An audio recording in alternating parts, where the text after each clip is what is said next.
the conquering Christ in race relations.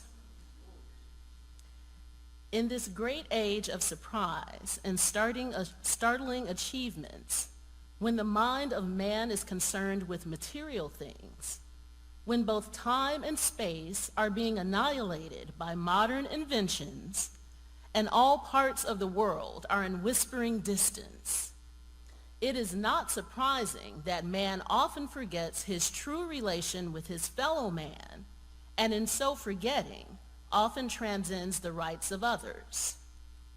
From time immemorial, there have been peculiar and strained relations existing between men caused by location, by position, and by a desire of one group of men to dominate the other, which may be summed up by misunderstandings. This condition has been obtained from the savage to the most refined, and it is a common practice the world over for the stronger groups to oppress weaker groups. It has been the task of Christianity to teach men their right relations by holding up the conquering Christ, by making men conscious of the presence of God, and to bring them in right relation with him.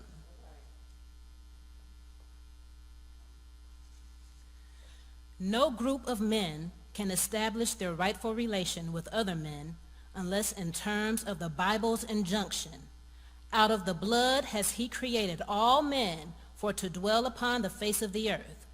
God recognizes only one race upon this terrestrial ball, and that is the human race. All of the edicts, warnings, and promises are issued to the human race and to no subdivision of that race. However diversified in opinion and color or locality, we are all members of that one great human family. Since we are subdivided into different divisions or groups of the one whole, there should exist the most cordial relations. Members of all groups should not let strife exist between them. The conquering Christ has given the rule and fixed the standard whereby the right relation may be established and maintained in the golden rule. Whatsoever ye would that men should do unto you, do ye even so to them also.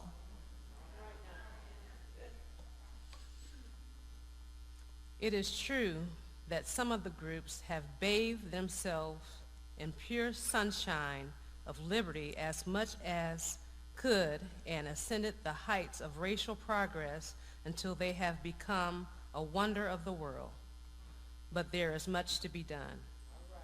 There must be a wider and superior development of the mind, a larger materialization of systems of intellectual expression, a higher knowledge of the philosophy of life, and a utilization of every force that may be applied in the uplift of the various groups towards God and heaven.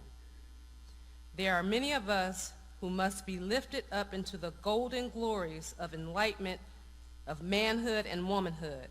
Hence it becomes the duty of many of us who live in this age of surprising opportunities, this noontide of mighty and stupendous responsibility, we say that is every man's duty to put his shoulder to the wheel and contribute all of his energy and manly efforts to make his own conditions better and thus win for himself a place among the respecting people of the earth.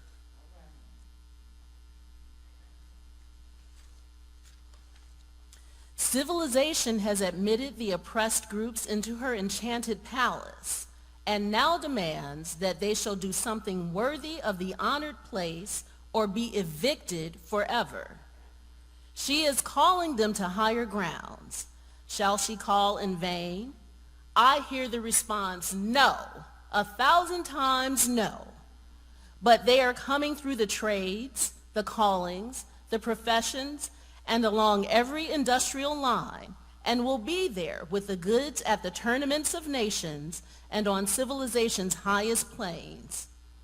I call your attention to some important self-factors in racial adjustment under the conquering Christ. Self-knowledge, Know thyself is a proverb highly essential in racial adjustment. Know your capabilities and possibilities. Self-respect. Self-sacrifices, which is the true basis of all success and wonderful achievements. You have but to turn up the golden hinges, the gilded leaves of the past, and see on what the greatness of those individuals, races, and relations were formed, and invariably you will find that self-sacrifice was the basic rock. Athens, the eyes of the Greeks, the mother of art and elegance, smoldered in the embers of ignorance and superstitions until she began to make self-sacrifices in quest of knowledge. As a result, she gave the world long lines of orators, statesmen, sculptors, and philosophers. Rome, the military mistress of the world, was an insignificant province until her mother began to make self-sacrifices to train their youth for military service.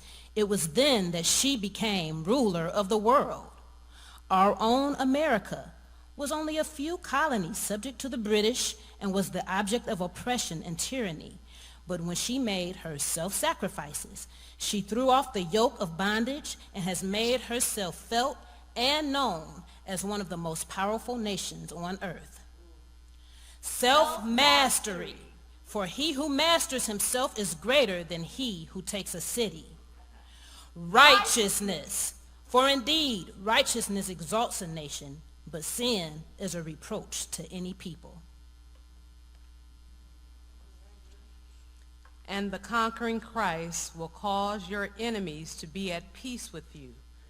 If you will follow after righteousness and let your ways please God. Let us note for the record of history to bear out the truthfulness of this assertion. See the nations under Abraham, how they flourished in the very heart of their enemies, while they followed after righteousness.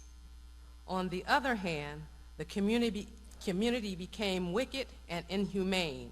As a result, God drove them out and gave their land to others. Have faith in God.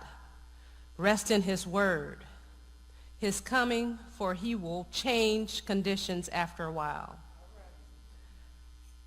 Pharaoh, they triumphed in Palestine at the temple of Joseph. Right and righteousness triumphed in France, Switzerland, and Scandinavia when Martin Luther appeared before the Diet of Worms.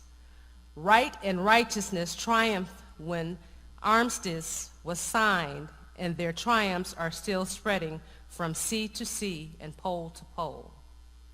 The conquering Christ is concerned in the present conflict, and we have but to say, ride on, conquering Christ, until that law of eternal liberty that lies at the bottom of the Declaration of Independence and the Proclamation of Emancipation, which is covered in the rubbish of prejudice and hatred, shall be brought to crown American citizens with new dignity. Ride on, conquering Christ, until that right relationship between all races and relations will be so completely fixed that their swords shall be beaten into plowshares and their spears into pruning hooks, and they shall study war no more.